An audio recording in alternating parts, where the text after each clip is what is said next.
The purpose of this podcast is simple. We want you to get to know your doctor before meeting them in person, because you're making a life-changing decision and time is scarce. The more you can learn about who your doctor is before you meet them, the better that first meeting will be.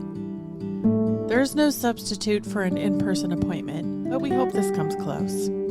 I'm your host, Eva Shea, and you're listening to Meet the Doctor.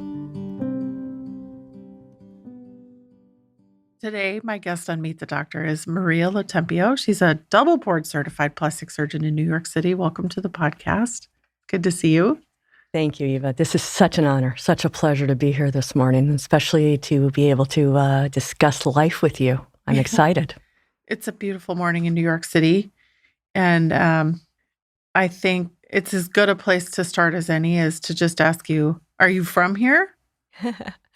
I'm actually from Buffalo, New York. Buffalo. I'm a Buffalo girl. Oh, boy. Yep, I know. And are you a Bills fan? 100%. Oh, boy. Die hard.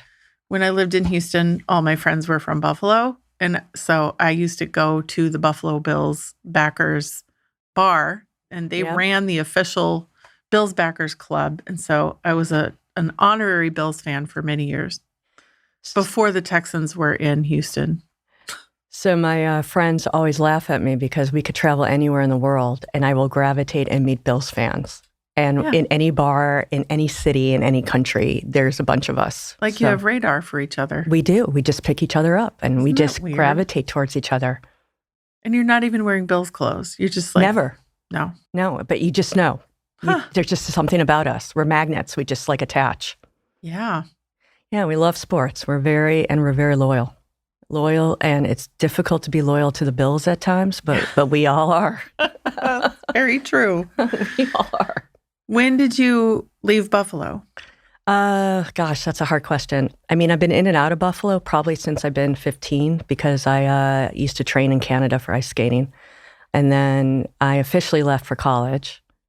And then from there, I went back for medical school. And then from there, I pretty much left permanently, but I still go back. As a matter of fact, I'm going back today, right after this podcast. Okay. What are you going up there for? Today is the Allentown Art Festival in Buffalo, which is a beautiful event where they close the street downtown and you can look at all the different art vendors and eat wonderful, traditionally fatty food that's horrible for you, but only you can find in Buffalo. So I'm very excited about it. Are you going to drive? I'm going to fly. Okay.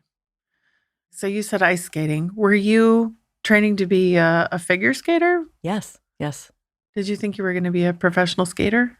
I think you always go into it thinking that maybe, like you always say, oh, I want to be a princess, or a little bit of you want to be a queen when you grow up. I always wanted to be a figure skater, always wanted to go to the Olympics, but, that wasn't really in my future. So I think deep down inside, I knew I always wanted to be a doctor, and that kind of superseded anything.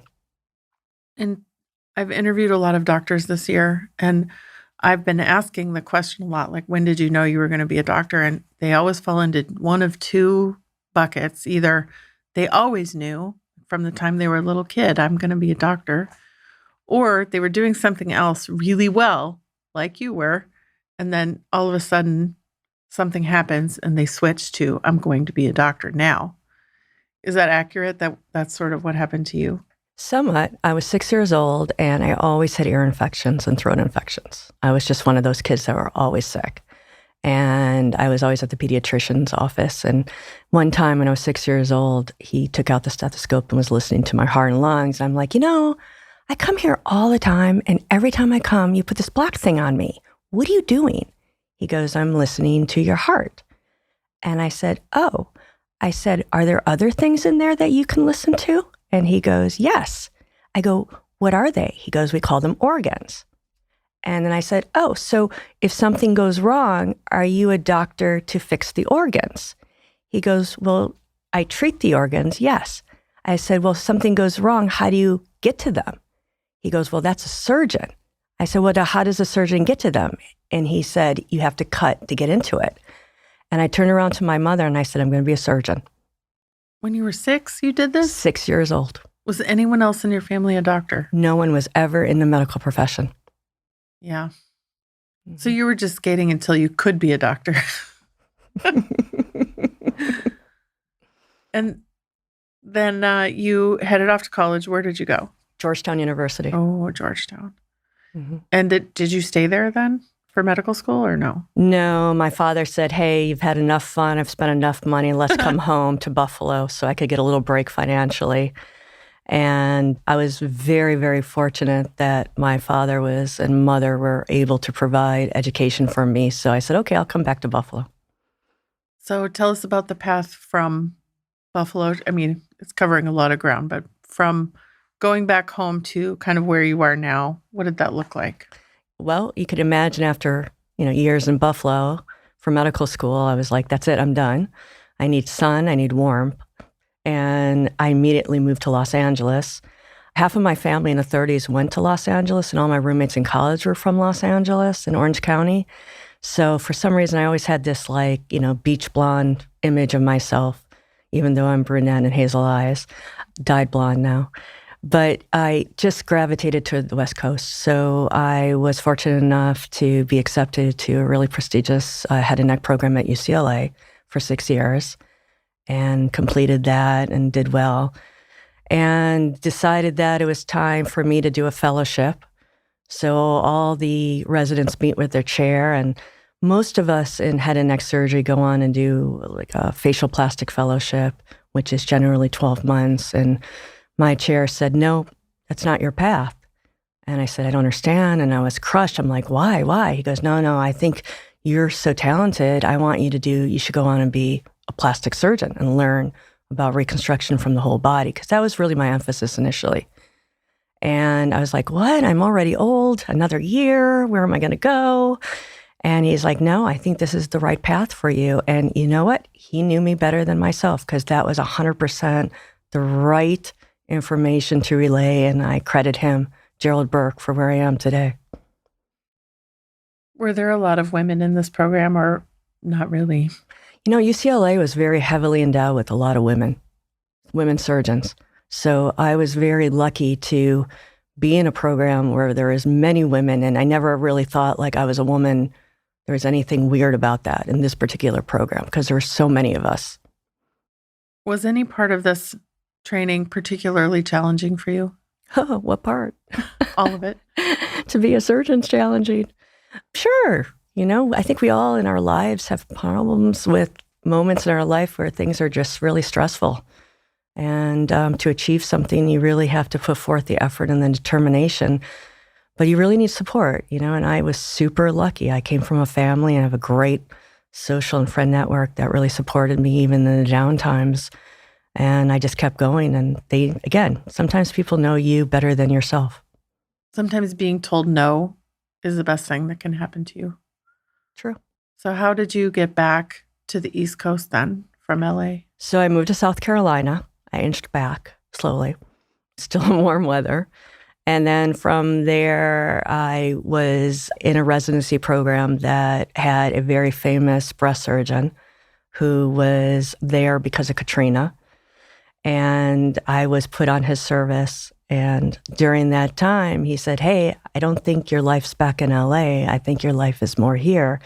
I don't think you're going to go back doing, head and neck reconstruction. I think you're going to be doing more breast reconstruction. And by the way, would you like to do my fellowship? So I was like, oh no, another year? And By then, they knew you were great at being in school. Yeah, I think I was like a permanent, official student here. But because of him, I joined his fellowship, and that brought me to New Orleans and to New York City. And I was like, okay, this is the first time in gosh, how many years I'm actually close to my family up in Buffalo. So after my fellowship, unfortunately, parents get older and they get sick, and my parents were getting some medical problems that they were having. And I thought that at this point it would be better to be closer to home than far away. So I decided that I think New York City was going to be my home. I never looked back. Before we get to what you're doing today, I want to ask you why fellowship training is important from the patient perspective. I think that patients need to know that you actually have a niche and you actually have that expertise and additional training. And I think that separates you from so many different angles, not only from your experience, but from your ability to experience different individuals from different parts of the country, different medical issues, and it really becomes, I think you become more well-rounded when you do extended training. About how many patients would you see in a typical fellowship? Like if it's 1 year long, you would take care of hundreds of people during that time? Of course. Yeah. Mm-hmm. So that's really where you're getting that super specific experience before you head out on your own or do something different. Right. And you see really all types and all severities, which sometimes you don't see in certain times of your life. So what kinds of patients were those? They were people with breast cancer? They were with, yes. Yeah. What kinds of breast reconstruction techniques were you learning there? So, traditionally, breast reconstruction, let's say 20 years ago, was really limited to implants and then certain autologous or muscle rearrangements, to cover the implant or to create a breast. It wasn't until probably the early 2000s where actually performing free flaps and muscle sparing free flaps to create a breast, such as the deep inferior epigastric perforator flap, and then the PAP flap, and then all these other ICAP flaps. And these are all different types of perforator flaps, which I was educated and trained in, which really opened up a whole new avenue for women to have natural breast reconstruction, which wasn't available prior. The thing with these types of surgeries is they were really very much an expertise niche, and that very few people at the time were trained to do that. So I was lucky to be with one of the pioneers who took me under his wing, and that's how I became proficient in doing these surgeries, and as a result became known for doing these surgeries. And are you still doing them today? No, I'm not. I'm not. I still continue to do second stage and third stage reconstructions, but microsurgery is such a wonderful part of one's practice. But I think that as I've evolved, my experience, my technique, my interests have evolved with me. And I remember my mentor saying, you're going to gravitate towards cosmetic and aesthetics. And I was always like, I didn't really enjoy that phrase because I felt that when I was doing reconstruction, that was equally an important part. So it was always there. It wasn't one or the other. But I think in life, everyone has a path, and I've had quite a unique one. And when my mother died, I had kind of a life-changing event and decided that I needed to do something different. So I went to the Middle East and had a cosmetic practice in Dubai. And that kind of changed my whole kind of emphasis on my practice. And that was the start of me kind of gravitating to more aesthetic surgery. How did this opportunity come to you to go to Dubai? So I always have people contacting me about different positions. And, I went to school in England and I did a fellowship in Paris. So I've always kind of been around in the European scenes on some level. And people just email me and say, hey, I have this opportunity. Is this something you're interested in? I'd be like, no. And this particular opportunity, what's coming across my desk, my email quite often, I kept saying, no. And then my mother died. And all of a sudden I was sitting there and I looked at my email and just randomly that from that same individual popped up again. I'm like, you know what? Why not? Why not? I've done, it's funny. It's like I hit the midlife crisis. I bought a sports car. Let's do something outside the box. So met with them, discussed it, and sure enough, I started commuting to Dubai and did that for 4 years. I commuted almost every 6 weeks. What kinds of patients were you seeing in Dubai then? Oh, gosh. And I have to say it was one of the best experiences of my life. Everywhere. I mean, patients from Russia, from all over the Middle East, Europe. I mean, everyone. All different types. I mean, cosmetic surgery or aesthetic surgery done in other countries can be very different than here in the U.S. So you see things that would never be allowed here that would be allowed in other countries, and then they come to you and they're like, okay, now fix me. And you're kind of like, huh, never even seen this. Oh, so people were coming because they were hurt by surgery. Sometimes. Or they just wanted me to do whatever. It was a mixed bag. Yeah. How long were you over there then? Intermittently for 4 years. And so did you just stop because it got to be too tiring to keep going back and forth, or? Yeah. Yeah. I also had a dog.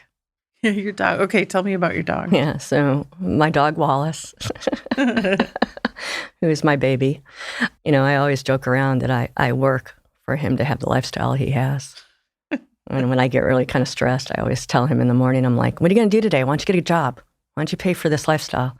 He's a West Highland Terrier, and he's a perfect city dog. He's a go-getter. He's loyal. He's fierce. He's fun. He's playful. He's coiffed. Of course, he's a plastic surgeon's dog. Of course. He walked in the Scottish parade about 4 years ago and ended up in the post because Grand Marshal actually picked him up, and he was in his Scottish kilt and his little tammy.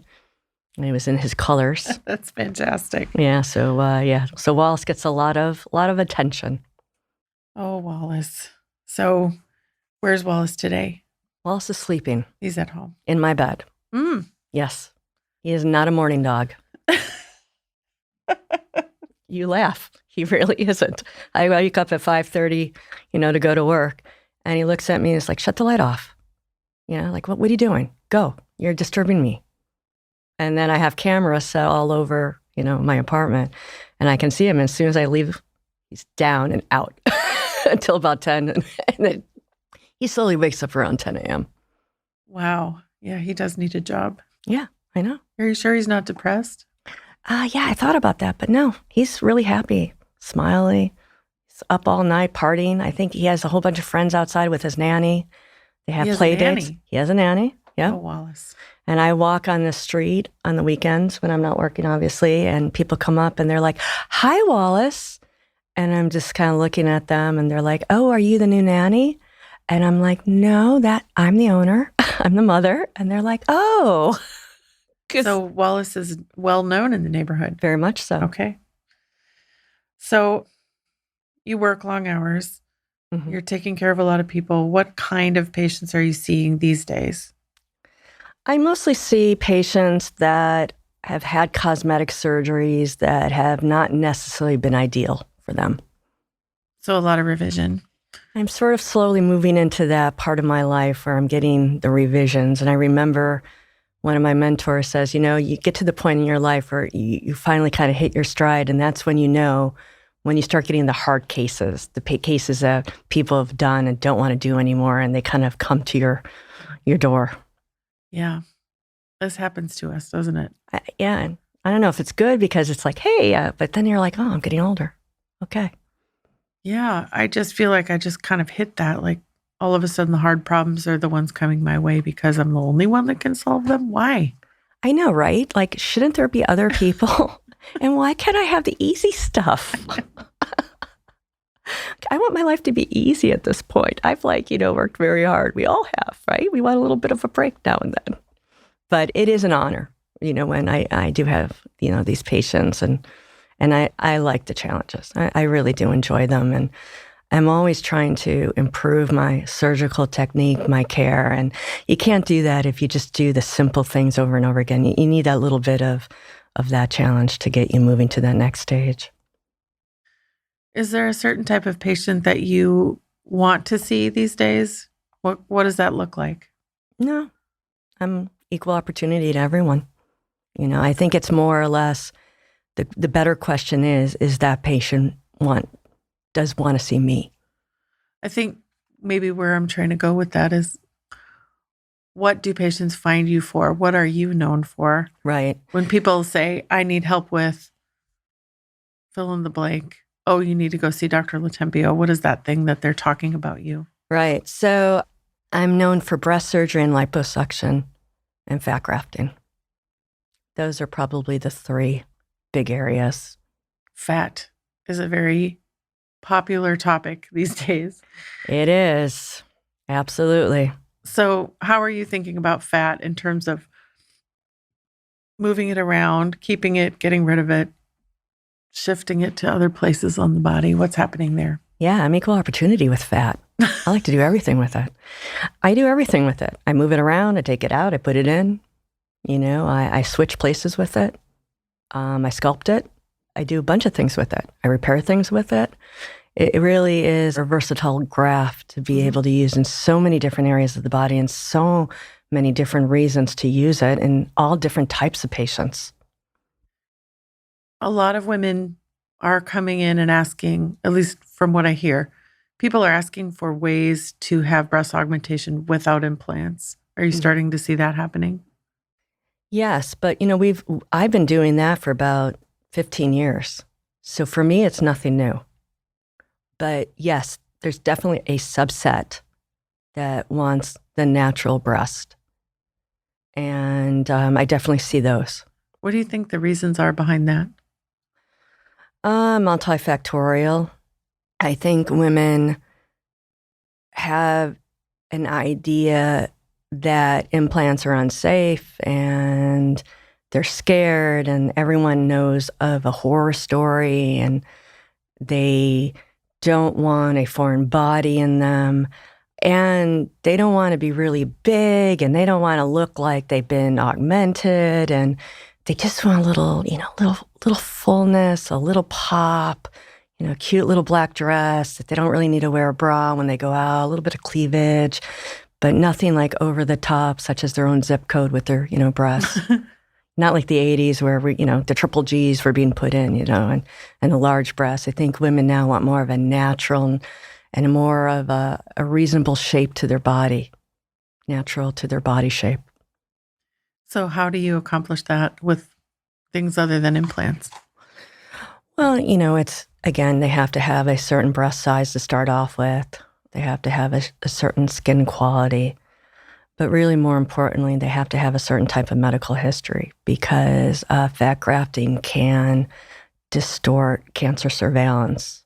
So we have to make sure that they're educated, that the older women that have a very high family history or more of an in-depth family history, that they need to be aware of certain things that they may occur once they have fat to the breast, and education is really key. Is there something that you do when you see a new patient then to assess their level of cancer risk? Is that something that you're paying attention to? 100%. What does that look like? Well, it's a series of questions. I mean, I think my staff always laughs at me because they're like, send Dr. LoTempio and she could find out anything. She could find out, what their taxes were like 20 years ago. I'm really privileged in the sense that UCLA really was an incredible teaching institution that really, again, I was a cancer surgeon. My background is cancer. So I was taught by the best of the best to really take a detailed history within a very short period of time. And I can extrapolate and actually get the information I need very quickly, and then determine what I need to do and not do. Have you actually caught cancer in anybody before in a consultation or before they've had surgery? 100%. Yeah. Mm-hmm. Probably more times than you want it to happen. And diseases, autoimmune diseases. Oh, interesting. I've sent patients to rheumatologists, hematologists, and I've gotten patients letters saying, if it weren't for you, I might not be here today because you sent me to X, Y, and Z, and they picked up X, Y, and Z, and now they're treating me. So on the list of your magical skills, you can identify whether someone is a Bills fan, but also detect whether they may or may not be at risk for cancer or autoimmune disease. Well, what are your other secret skills? I think most doctors do. I mean, we're all educated. I mean, there's all a series of questions that all of us, know what to ask.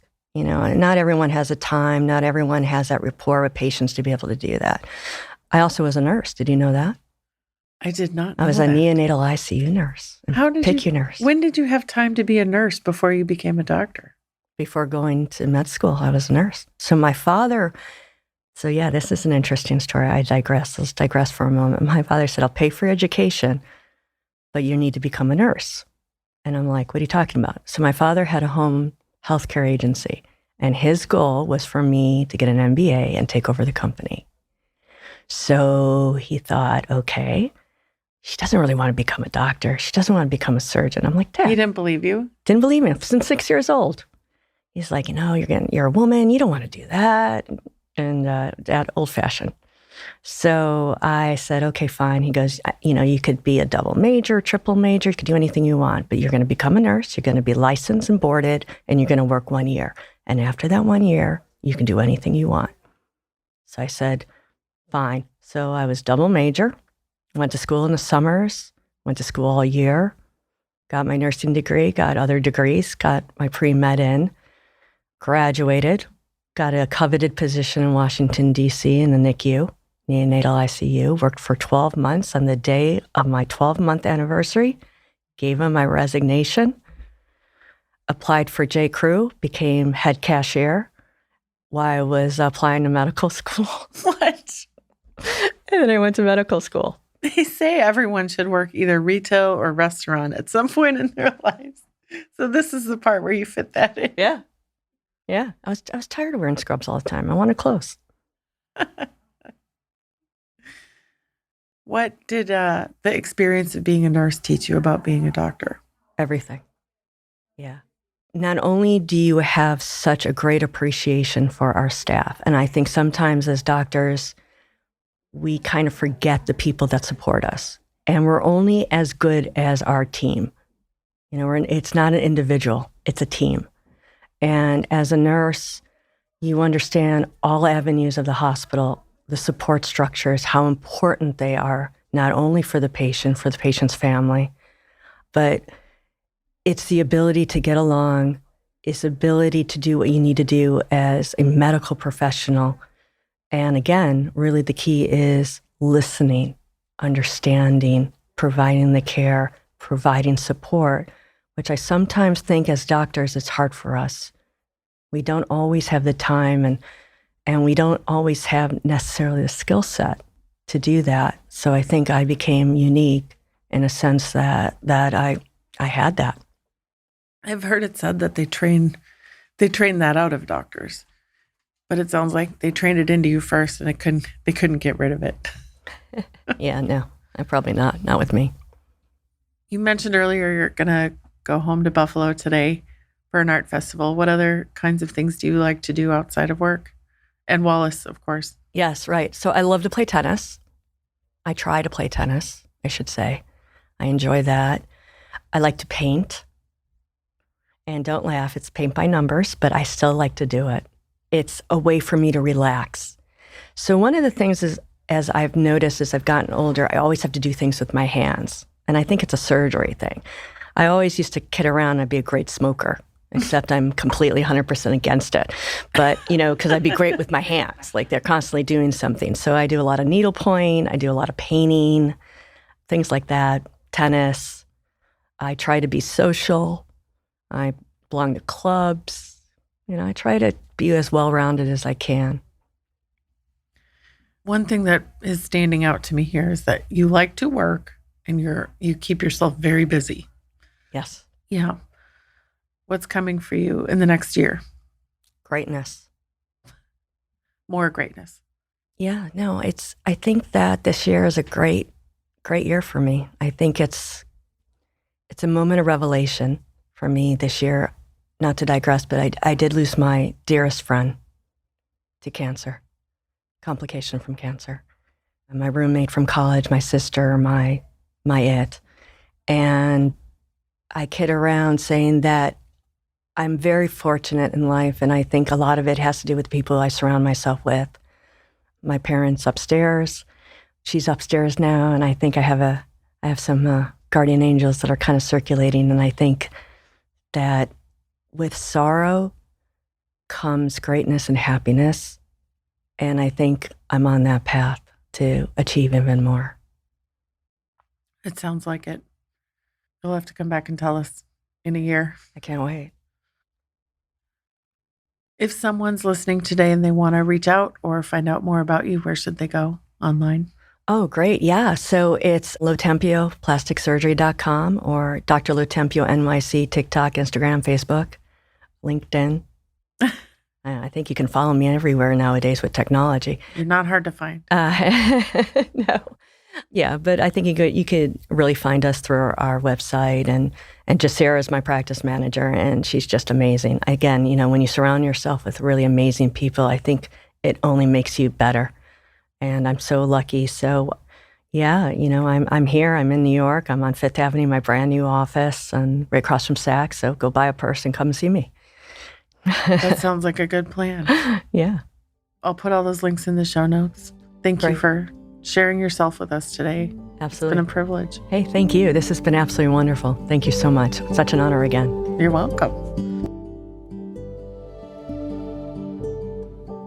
If you're considering making an appointment or are on your way to meet this doctor, be sure to let them know you heard them on the Meet the Doctor podcast. Check the show notes for links, including the doctor's website and Instagram, to learn more. Are you a doctor, or do you know a doctor who'd like to be on the Meet the Doctor podcast? Book your free recording session at meetthedoctorpodcast.com. Meet the Doctor is made with love in Austin, Texas, and is a production of The Axis, TheAxis.io.